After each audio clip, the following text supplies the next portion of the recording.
Welcome back boys and girls. अगर तुम thumbnail देखकर यहाँ आए हो और सोच रहे हो कि मैं रिलेटिव्स को गाली दूंगा तो तुम सही हो। नहीं, मैं ऐसा नहीं करने वाला हूँ। वीडियो पर क्लिक्स लेने के लिए ये सब करना पड़ता है। आप अपने रिलेटिव्स से कितना प्यार करते हैं वो तो मुझे पता ही है। कल मैंने इंस्टा स्टोरी में ये पूछा था और आप लोगों ने क्या जवाब दिया भाई? एक भी अच्छा कमेंट मुझे देखने को नहीं मिला। तो इंडिया में ऐसा क्यों होता है कि ज्यादातर रिलेटिव्स बच्चों के पीछे पड़े रहते हैं। इनफैक्ट रिलेटिव्स ही नहीं, पेरेंट्स भी भाई बच्चों को कुछ भी बोलते हैं यार, और किसी भी हद तक बोलते हैं। वो इसे अपना राइट समझते हैं और इसको प्यार का नाम दे देते हैं। तुम तो किसी काम के नहीं हो, तुम किसी लायक नहीं हो, ये तो बहुत ही कॉमन डायलॉग है। फिर क्या होगा कि उस बच्चे की सेल्फ रिस्पेक्ट धीरे धीरे कर पूरी तरीके से खत्म हो जाएगी। अब वो बच्चा चाहेगा भी तो भी कुछ नहीं कर पाएगा अपनी लाइफ में। देखो, इंसान को जहां पर भी उसका नुकसान दिखता है ना, वहां पर वो बिल्कुल भी जबान नहीं लड़ाएगा, वहां पर वो बिल्कुल भी अग्रेसिव नहीं होगा। फॉर एग्जाम्पल, बॉस के सामने एक एम्प्लॉय कभी भी बॉस के सामने जबान नहीं लड़ाएगा। भाई पता है उसको बॉस उड़ा देगा गोली से, तो वहां पर वो शांत रहकर बॉस की प्यारी प्यारी बातें सुनते रहेगा। बट कोई भी इंसान बच्चों को कुछ भी सुना देता है क्योंकि उन्हें पता है कि ये क्या ही कर लेगा, घूम फिर के इसको मेरे पास ही आना, क्या कर लेगा ये, मारो लात साले को। ओ सॉरी, लात ज्यादा हो गया। और ये लाइन तो सबने सुनी होगी भाई कि बड़ों से जुबान नहीं लड़ाते।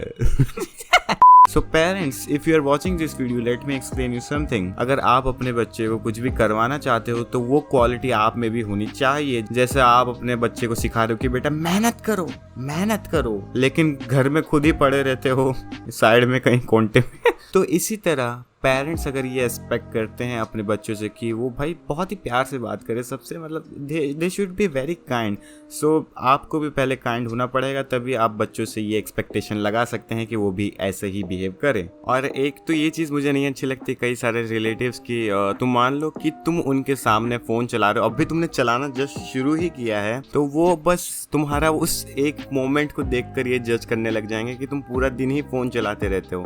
ये क्या करता है? पूरा दिन फ़ोन चलाता है। अरे भाई, अभी तक तुमने उस बच्चे के 24 घंटे में से सिर्फ 1 मिनट देखे और तुम बस उस 1 मिनट को देखकर ये जज कर रहे हो कि वो पूरा दिन यही करता रहता है। भाई मुझे ये समझ नहीं आता कि जब हम कोई भी गलती करते हैं तो हम ये एक्सपेक्ट करते हैं कि सामने वाला हमें समझे, वो हमारी गलती माफ कर दे। बट नहीं यार, माफ थोड़ी करना है, वो जिंदगी भर उन्हें ताने मारने भाई उस चीज के। एंड आई थिंक भाई ये बहुत ही गलत बात है, क्योंकि अगर किसी ने कोई गलती कर दी है तो उसकी एक पनिशमेंट होनी चाहिए। उस पनिशमेंट को डिफाइन करो। आपको इस चीज का लाइसेंस नहीं मिल गया है कि आप उस बच्चे को जिंदगी भर कुछ भी बोलते रहो, उसको बार बार ये एहसास दिलाते रहो, उसकी गलती एहसास दिलाते रहो। लाइक रिलेशन अच्छी नहीं है so there is a thing called breakup, there is a thing called divorce. वैसे ही हर चीज की एक पनिशमेंट डिफाइन करो कि अगर मैंने ये गलती की तो मुझे ये सजा मिलनी चाहिए। आपके ताने सुनने नहीं बैठने वाला हूँ मैं, ठीक है? देखा है भाई मैंने कि किसी ने एक गलती कर दी तो उसको जिंदगी भर उस चीज के ताने सुनने को मिल रहे हैं। और फिर अगर बच्चा कुछ भी जवाब दे दे तो बोलेंगे ये देखो कितना बदतमीज है, पड़ों से जवान लड़ाता है। भाई तो भाई मैं तो कहता हूँ कि किसी से भी लड़ने से बेहतर है कि भाई तुम उन्हें मुंह पर ही बोल दिया करो कि देखिए आप मुझे ये चीजें नहीं बोल सकते हैं, आप लाइन क्रॉस मत कीजिए, ठीक है? ये रही वो लाइन, इमेजिनरी लाइन, आप इससे ज्यादा मुझे कुछ नहीं बोल सकते हैं। अगर आपने ये लाइन क्रॉस की फिर मैं भी लाइन क्रॉस कर सकता हूँ, क्योंकि हमें भी पता है कि at the end humans are imperfect. हर किसी ने कुछ ना कुछ गलती की होती है। तो अगर कोई भी इंसान तुम्हारी गलतियों को बार बार तुम्हें याद दिला रहा है, तुम्हें बार बार पोक कर रहा है, तो फिर तुम भी ऐसा कर सकते हो। लाइक सीधा बोल दो कि भाई तू मुझे ये नहीं बोल सकता है, तू लाइन क्रॉस मत कर, तू अगर करेगा तो मैं भी करूंगा भाई, फिर मैं भी तेरी जो भी गलतियां है, तूने पक्का गलती की होगी भाई, मैं वो गलती को पहले निकालूंगा, लिखूंगा, फिर रोज तेरे को पोक करूंगा, रोज तेरे को तेरी गलतियों का एहसास दिलाऊंगा मैं, भाई तू अब कर, अब भाई तू अब कर। सेल्फ रिस्पेक्ट जैसी चीज़ों के बारे में हमें कभी ज़्यादा सिखाया नहीं गया, तो भाई हम क्या कर सकते। अब मैं ये नहीं कह रहा हूँ कि तुम भाई लड़ने लग जाना उससे या उनसे, पता चल रहा है भाई तुमने मार वार डाला किसी को और जेल मेरे को हो रही है, भाई ऐसा मत करना प्लीज़ भाई। I am just telling you to take a stand because you deserve self respect. कौन है ये? एंड अगर तुम्हारा कोई भी रिलेटिव तुम्हें कोई पर्टिकुलर काम करने से रोक रहा है तो मैं बताता हूँ व्हाट्स द सॉल्यूशन, क्योंकि ये चीज़ मैंने देखा है इंडिया में बहुत कॉमन है। काफ़ी सारे रिलेटिव्स बच्चों के पीछे पड़े रहते हैं कि तुझे ये करना है, तुझे ये करना है, तुझे ये नहीं करना है, तुझे ये करना है। तो भाई चलो मान लेते हैं कि तुम्हें बड़े होकर गुंडा बनना है, ठीक है? तो सबसे पहले तुम एक पेपर लो और उस पर लिखो कि इस चीज़ को बनकर तुम्हारे क्या क्या फ़ायदे होंगे और क्या नुकसान होंगे। लाइक तुमने लिख लिया कि इस चीज़ को बनकर मेरे 8 फायदे हो रहे हैं और 2 नुकसान है।